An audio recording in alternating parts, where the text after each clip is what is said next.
Faragó jól megy el, és megvan a kisbüntetős lehetőség.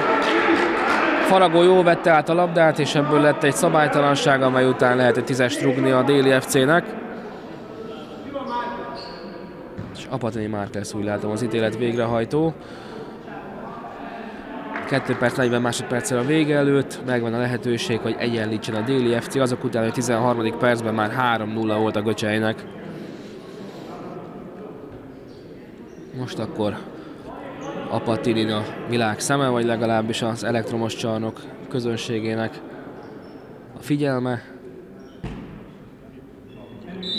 Balikó Milán vele szemben a kapuban. Apatini lő, bele pontosan Balikóba, majd pedig Takács rugdossa meg egy kicsit a kapus kezét.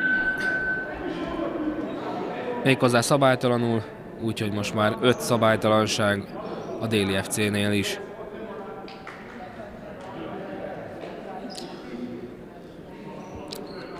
Nagyon rossz kis büntető volt sajnos Apatini rugása. Teli belőtte az ömök kapust.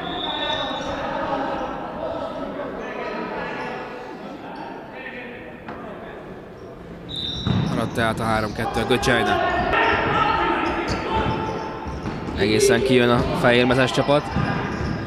Takács tudott lőni egyet, Balikó pedig eldönti a meccset. Hát a meccs legjobbja Balikó Milán, aki több nagyon jó védést bemutatott. A kis büntetőt is hárította itt a mérkőzés vége felé. 1 perccel a rendes játékidő vége előtt pedig kihasználja, hogy a fészkapussal játszó Déli FC rontott egyet, és az üresen tátogó kapuba bombázott a saját kapujából. Ezzel most már 4-2 a Göcseinek, de akárcsak jégkorongban itt is továbbra is próbálkozik létszámfölényben támadni a Déli FC.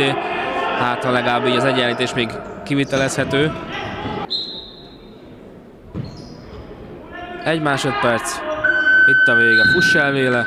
4-2-re nyeri a mérkőzést a Göcsei csapata, amely az őszi találkozó után a visszavágón is megveri a Déli FC-t.